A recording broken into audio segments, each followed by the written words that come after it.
So much then, a reasonable appreciation will find in Mr. Shaw to be bracing and excellent.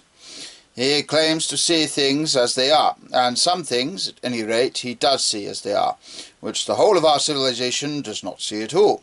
But in Mr. Shaw's realism there is something lacking, and that thing which is lacking is serious. Mr. Shaw's old and recognised philosophy was that, powerfully presented in the quintessence of Ibsenism, it was, in brief, that conservative ideals were bad.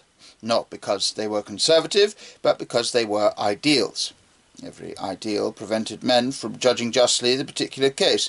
Every moral generalization oppressed the individual. The golden rule was there no golden rule. And the objection to this is simply that it pretends to free men, but really restrains them from doing the only thing that men want to do. What is the good of telling a community that it has every liberty except the liberty to make laws? The liberty to make laws is what constitutes a free people. And what is the good of telling a man, or a philosopher, that he has every liberty except the liberty to make generalizations? Making generalizations is what makes him a man. In short, when Mr. Shaw forbids men to have strict moral ideals, he is acting like one who should forbid them to have children. The saying that the golden rule is that there is no golden rule can indeed be simply answered by being turned round.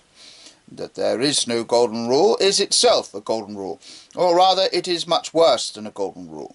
It is an iron rule, a fetter on the first movement of a man. But the sensation connected with Mr. Shaw in recent years has been his sudden development of the religion of the Superman.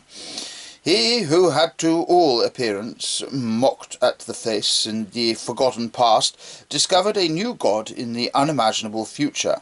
He who had laid all the blame on ideals set up the most impossible of all ideals, the ideal of a new creature.